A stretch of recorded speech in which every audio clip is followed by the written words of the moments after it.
ओम नारायणाय नमः। भक्तों, आप सभी को आषाढ़ माह के कृष्ण पक्ष की एकादशी की योगिनी एकादशी की ढेर सारी शुभकामनाएं। स्वागत है। नमस्कार भक्तों, स्वागत है आपका एक और नई वीडियो के साथ नया योग टीवी चैनल में। भक्तों, आज इस वीडियो में हम बात करेंगे आने वाली एकादशी इस महीने में किस तारीख को पड़ रही है। 21 या 22 जून को भक्तों जो एकादशी है, योगिनी एकादशी व्रत कब रखा जाएगा, व्रत का पारण कब किया जाएगा, पूजा विधि क्या है, पूजा का शुभ मुहूर्त क्या है, संपूर्ण जानकारी हम आपको एक छोटी सी वीडियो के माध्यम से देने जा रहे हैं दोस्त। तो ये जो एकादशी है बहुत ही शुभ योगी के निर्माण के द्वारा आ रही है, इसलिए इसका महत्व और भी अधिक बढ़ जाता है। योगिनी एकादशी का व्रत हिंदू धर्म में अत्यंत महत्वपूर्ण और पुण्यदायी माना जाता है। ये व्रत विशेष रूप से भगवान विष्णु के भक्तों द्वारा किया जाता है। पालन करने से पापों का नाश होता है और मोक्ष की प्राप्ति होती है। योगिनी एकादशी का व्रत विशेष रूप से उन लोगों के लिए महत्वपूर्ण है जो किसी श्राप से पीड़ित है। मान्यता है कि इस दिन विशेष पूजा विधि और व्रत के माध्यम से श्राप का प्रभाव समाप्त किया जा सकता है और जीवन में सुख शांति की प्राप्ति होती है। महाभारत में वर्णित है कि गांधारी के शाप के कारण भगवान श्री कृष्ण की नगरी द्वारका का जलमग्न होना ये दर्शाता है कि शाप का प्रभाव देवताओं पर भी पड़ता है। इसलिए योगिनी एकादशी के दिन विशेष पूजा विधि से शापों का प्रभाव समाप्त किया जा सकता है। योगिनी एकादशी की व्रत कथा में ये उल्लेख है कि इस दिन विशेष पूजा विधि और व्रत के माध्यम से शापों का प्रभाव समाप्त किया जा सकता है और जीवन में सुख शांति की प्राप्ति होती है। इस दिन भगवान विष्णु की पूजा, मंत्र जाप और व्रत का पालन करने से व्यक्ति के सभी पाप समाप्त होते हैं और उसे मोक्ष की प्राप्ति होती है। आज हम इस वीडियो के माध्यम से आपकी कंफ्यूजन दूर कर देंगे और आपके सभी प्रश्नों का उत्तर इस वीडियो में देंगे। तो वीडियो के अंत तक बने रहे, तभी आपको सही ज्ञान की प्राप्ति हो सकती है। दोस्तों, ये जो एकादशी है ना, योगिनी एकादशी या सौभाग्य देने वाले एकादशी है। सौभाग्य कैसा? ऐसा सौभाग्य की यदि कोई अभागी नहीं स्त्री योगिनी एकादशी का एक व्रत मंत्र कर ले, उसका सौभाग्य जाग जाता है। ये व्रत विशेष रूप से पुण्यदायक माना जाता है और इसके द्वारा सभी पापों से मुक्ति मिलती है। मान्यता है कि इस दिन विधि पूर्वक व्रत करने से 88,000 ब्राह्मणों को भोजन कराने के बराबर पुण्य मिलता है। जिस व्यक्ति के यहाँ संतान प्राप्ति नहीं हो रही या जिसके पास हाथों की लकीरों में दुर्भाग्य हो या कहीं की बधुआ हो, तो वो दोष हमेशा के लिए मिट जाता है। एकादशी के प्रभाव से सौभाग्य जागृत होता है। योगिनी एकादशी सौभाग्य को जगाने वाली है, आपके जीवन की सभी दुखों का अंत करने वाली है। योगिनी एकादशी आपके जीवन में आर्थिक परेशानी चल रही है तो योगिनी एकादशी इसका एक उत्तम उपाय हो सकता है। आपके जीवन में क्लेश चल रहा है और मोक्ष की कामना करते हैं तो इससे बड़ा कोई उपाय हो नहीं सकता। आज के इस वीडियो में हम बात करेंगे कि योगिनी एकादशी का व्रत करना किस तरह से है, इसमें किस चीज के दान का भी पूजा का विधान है, इस व्रत के नियम क्या है। इस एकादशी में कुछ चीजों को त्यागना होता है और योगिनी एकादशी में कुछ ऐसी चीज है जिनका आपको सेवन नहीं करना होता है या प्रयोग नहीं करना होता है। वो कौन सी वस्तु में है, कौन सी चीज है जिनको आप इस एकादशी में एक दिन पहले ही त्याग देंगे। इसके नियम क्या रहेंगे, किस विधि से इस व्रत को करना चाहिए, इस पूजन से इसको करना चाहिए, दान क्या रहेंगे, कारण कब होगा, कैसे होगा, क्या समय रहेगा, योगिनी एकादशी व्रत किस दिन ये करना है, शुभ मुहूर्त क्या रहेगा, पूजा का समय क्या रहेगा। इस प्रकार से इस संपूर्ण जानकारी इस आने वाली योगिनी एकादशी के बारे में आपको प्रदान की जाएगी। हम यहाँ पर जो भी जानकारी दी जाती है वो पंचांग और पुराणों के आधार पर जानकारी प्रस्तुत करते हैं। कौन सा व्रत, कौन सा त्योहार कैसे मनाना है, क्या अब पूजा विधि है जो पुराणों में लिखी होती है वास्तु शास्त्र के आधार पर, वो हम आपको बताते हैं। व्रत कब करना है, समय क्या रहेगा, शुभ मुहूर्त क्या रहेगा, जो पंचांग हमें बताते हैं वो हम आपको बताते हैं। तो इसी प्रकार की लाभदायक जानकारी प्राप्त करते रहना चाहते हैं तो चैनल को अवश्य ही सब्सक्राइब कर लीजिएगा, जिससे कि आने वाली नई वीडियो के नोटिफिकेशन आपको माध्यम से प्राप्त होते रहे। तो चलिए, आपका समय ज्यादा बर्बाद ना करते हुए जानकारी आरंभ करें। उससे पहले आपसे निवेदन है कि वीडियो यदि थोड़ा भी उपयोगी लगे तो कृपया एक बार लाइक अवश्य कर दीजिएगा। एक लाइक हमारे लिए बहुत महत्वपूर्ण होता है। अपनी मनोकामना पूर्ति के लिए, अपने व्रत की सफलता के लिए कमेंट बॉक्स में अवश्य लिखिएगा ओम नारायण नमः। इस मंत्र की बहुत अधिक महिमा है। इस आषाढ़ माह में ये मूल मंत्र है का जितना अधिक हो सके इस मंत्र को लिखिए। जहां अवसर मिले वहां लिखिए। जो पूजा कर रहे हैं उसमें इसका प्रयोग कीजिए।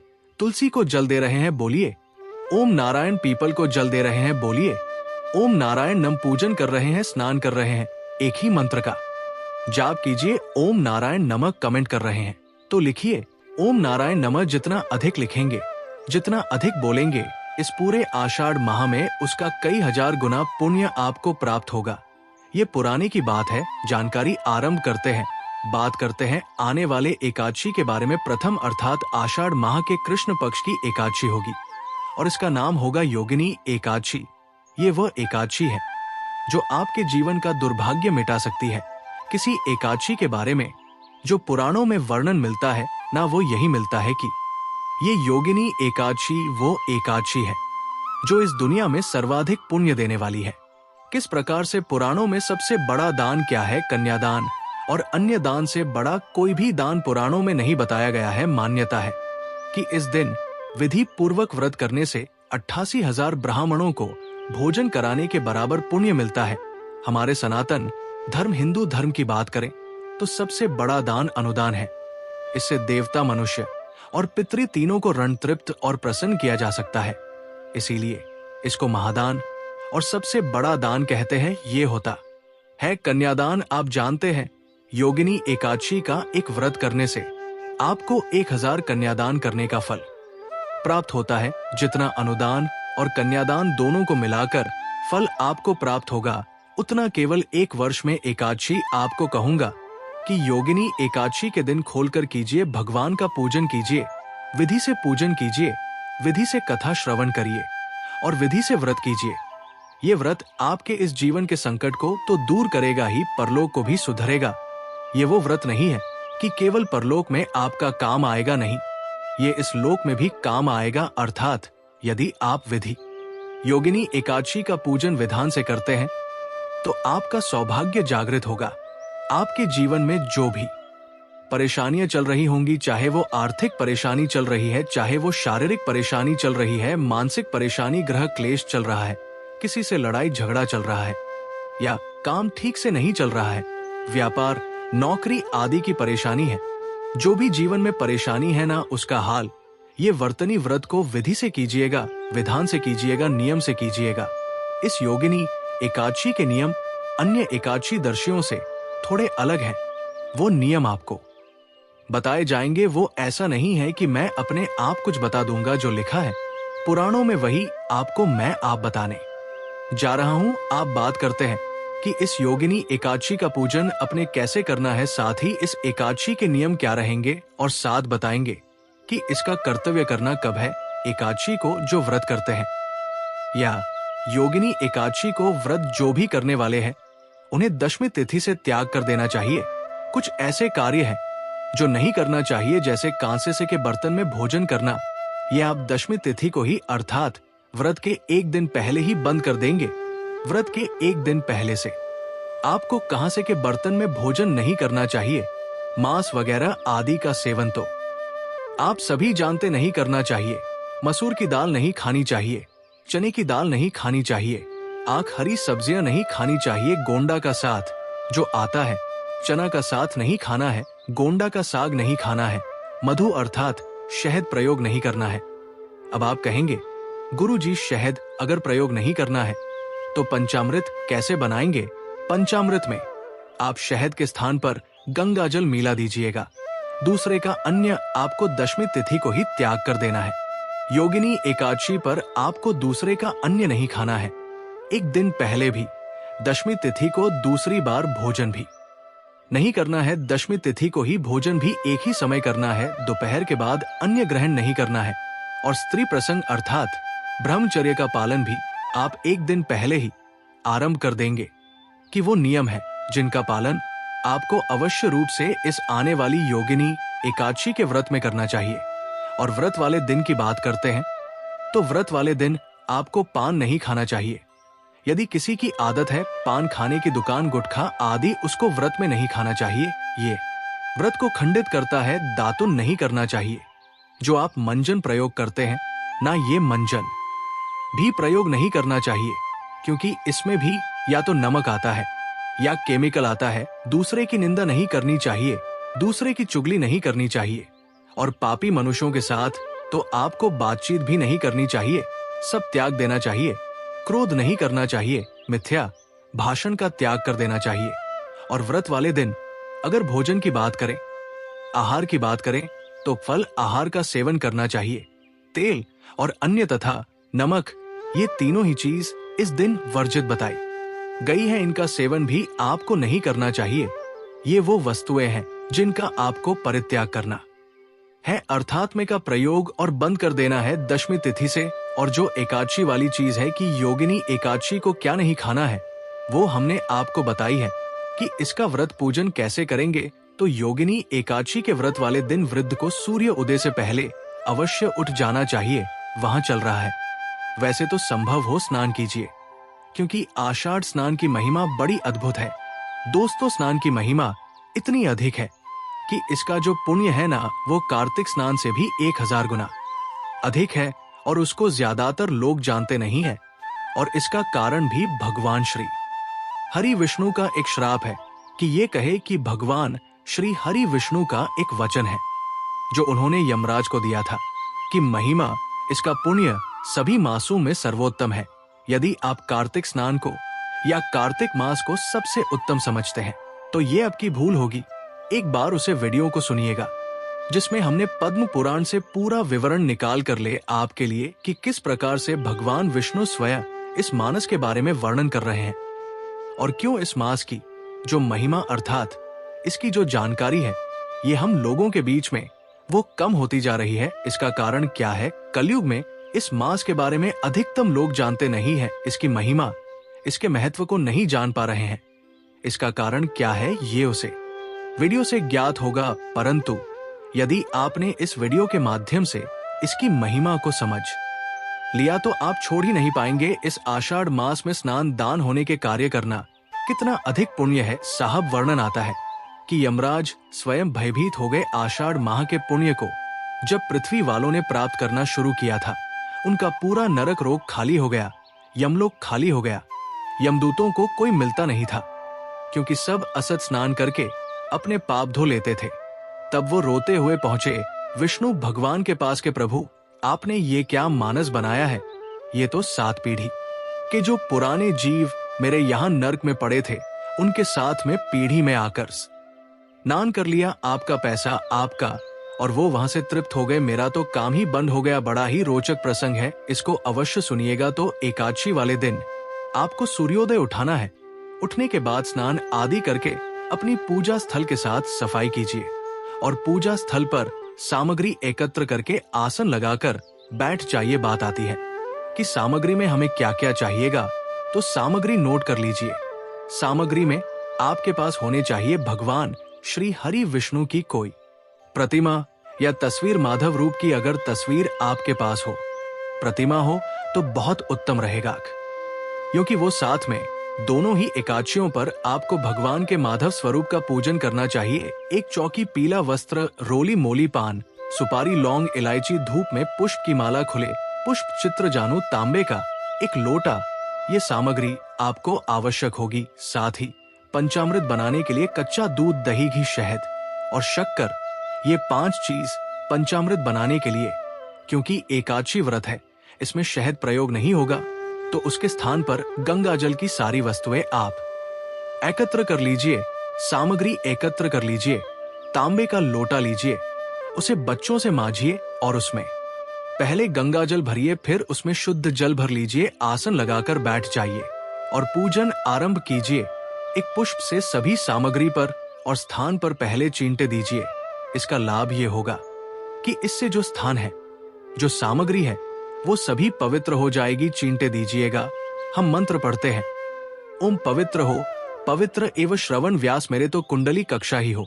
इस प्रकार से अपने पवित्रीकरण किया है। शुद्धिकरण किया है, भगवान को विराजमान करेंगे उससे पहले अपने हाथ धो लीजिए, अपने सीधे हाथ पैर जल लीजिए। हॉस्टल रक्षालन आप तो दीजिए, हाथ धोने के बाद भगवान की स्थापना कीजिए, चौकी बिछाइए, चौकी पर पीला वस्त्र अगर है तो वो भी चाहिए, और भगवान को स्थापित करने से पहले प्रार्थना कीजिए कि हे ईश्वर ही परमात्मा, हम आपके यहाँ आवाहन कर रहे हैं, आप यहाँ विराजमान हो, और भगवान की तस्वीर को स्थापित कर दीजिए। ये भाव हो गया कि अपने भगवान को आसान दिया पुष्प के रूप में, और भगवान आकर विराजमान हो गए। अब जिन लोगों के यहाँ चौकी नहीं है तो वो अन्यत्र स्थान पर भी भगवान का इसी प्रकार से स्थापना करेंगे। आपके पास जो भी उपयुक्त स्थान है पूजा का, वहां पर आप इसी प्रकार से निवेदन करके पुष्प रखिए और भगवान की तस्वीर या प्रतिमा को स्थापित कीजिए। राखी आप कुछ लोग कहेंगे कि हमारे पास तो पृथ्वी पर है, पूजन करना है हमें तो। हाँ, पृथ्वी पर रखकर भी पूजन कर सकते हैं। शुद्धता का ध्यान रखें, अच्छे से साफ सफाई कर लें। किसी का कच्चा मकान भी यदि है ना तो उसको अच्छे से लिख लीजिए, उसे स्थान को जहां अपने भगवान की तस्वीर रखनी है और पुष्प के रूप में आसान दीजिए, वहां पर भगवान की स्थापना कीजिए। वही फल है जो चौकी पर मिलेगा। और कहते हैं कि मुझे स्थान से अंतर नहीं पता लगता, मुझे आपका भाव जानना है। अगर आप भाव से पूजन करेंगे तो मेरे लिए सोने की चौकी पर बिठाने वाला और पृथ्वी पर बिठाने वाला दोनों ही बराबर है, दोनों ही समान। जिसको जितना मैंने दिया है उसको उसी अनुसार मेरा व्रत पूजन करना। स्थापना करने के बाद सामने दीपक रखिए, घी का दिया घी के दिए के नीचे भी आसान दीजिएगा। दीपक को कभी पृथ्वी पर नहीं रखते हैं या कहीं भी सीधा नहीं रखते हैं, आसान देते हैं। और धूप रखिएगा। अब आपको दीपक को प्रज्वलित कर लीजिए, धूप को प्रज्वलित कर लीजिए और संकल्प कीजिए। व्रत करने का संकल्प करने के लिए अपने सीधे हाथ में जल लीजिए 1 रुपया का सिक्का। दक्षिण के रूप में काम से कम रखिए और 3 बार बोलिए ओम श्री विष्णु, ओम श्री विष्णु, ओम श्री विष्णु। अपना नाम, अपना गोत्र, जिस स्थान पर बैठकर आप संकल्प कर रहे हैं वहां का मकान नंबर, क्षेत्र का नाम, शहर का नाम, ज्येष्ठ माह से कृष्णा पक्ष, एकादशी, आयाम, पुण्यतिथि, आयु, आरो के पिता प्राप्त है, सौभाग्य प्राप्त, प्यार था, ये सुख संपत्ति प्राप्त है। एकादशी व्रत पूजन संकल्पम संकट से विश्व विष्णु शरण शरण प्रताप। और वो संकल्प भगवान के चरणों में अर्पित कर दीजिए, हाथ जोड़कर नमस्कार कीजिए। अब आप भगवान का पूजन आरंभ करेंगे। पूजन करने के लिए भगवान के सामने एक पत्र रख दीजिए, कटोरी रख दीजिए या कोई अन्य पत्र जिसमें आप पूजा की सामग्री अर्पित करेंगे। भगवान को पहले पद आग अजमानी कराया जाएगा, चल रहा है तो उसी के अनुसार मित्रों का प्रयोग करना है। माधव मास की योगिनी। एकादशी में असद मास का प्रभाव बहुत अधिक देखा गया है, इसीलिए इस प्रकार से हमें पूजन करना चाहिए। सबसे पहले भगवान को पद्य और आज मणि अर्पित करेंगे। पद्य के रूप में 1 चम्मच जल अर्पित कीजिएगा। ओम भूर्भुव स्वधवे वैष्णव नमः पद्यम समर्पयारी के रूप में जल्पित कीजिए। भगवान माधव का पूजन करते हैं, भगवान के माधव स्वरूप का पूजन कर रहे हैं। ओम भूर्भुवस्व नारायण नम के रूप में 1 चम्मच जल आप परमात्मा को अर्पित कीजिए। आज मैंने कराएंगे। ओम भूर्भुवन नम के रूप में 1 चम्मच अर्पित कीजिए। भगवान को स्नान करेंगे, स्नान के लिए 1 चम्मच जल अर्पित करेंगे। जिनके पास प्रतिमा है वो प्रतिमा को नहीं लेंगे। ओम भूर्भुव स्वधव आय नमः पंचामृत बनाया कच्छ, चा, दूध, दही, शहद के स्थान पर गंगाजल और शक्कर। ओम भूर्भुव स्व माधवे नमः पंचामृत स्नान, पंचम समर्पण। शुद्ध जल से स्नान करेंगे। शुद्ध जल संस्थान करने के लिए 1 चम्मच जल शुद्ध कीजिएगा। ओम भूर्भुव करेंगे। वस्त्र के रूप में मौलिक का 1 टुकड़ा थोड़ी है और वो भगवान को अर्पित कीजिए। ओम भूर्भुव स्वाहा वस्त्रम समर्पयारियो पवित्रम। या क्यों पवित्र पित करेंगे, जनवरी लीजिए, उसे पर तिलक कर लीजिए होली से और वो अर्पित कीजिएगा। ओम भूर्भुव नमः को चंदन लगाएंगे, चंदन लगाइए पवित्रम। इसके बाद भगवान को पुष्प की माला पहनाएंगे। पुष्प पर पित करने के बाद धूप दीप दिखाएंगे। ओम भूर्भुवा स्वाहा रूपम समर्पयामि श्री नारायण, नारायण दिखाएंगे। ओम भूर्भुव स्व माधव आय नमः दीपम दृश्य स्वामी के बाद नैवेद्य के रूप में क्या आप फल चढ़ा सकते हैं? मिठाई है तो मिठाई अर्पित कीजिएगा, अन्यथा आपको ड्राई फ्रूट्स और मिश्री है तो मिश्री चढ़ा सकते हैं। जो भी आपके पास उपलब्ध सामग्री है, नारायण नमः और भजन आते चल अजमानी समर्पयारी 1 चम्मच जल लीजिए। अजमानी के रूप में अर्पित कीजिए जल। जमानी करने के बाद अब भगवान को तंबू अर्पित करेंगे। तांबूल पान का पत्ता लीजिए, उसमें 2 लौंग, 2 इलायची, 1 सुपारी रखिए और वो अर्पित कीजिएगा।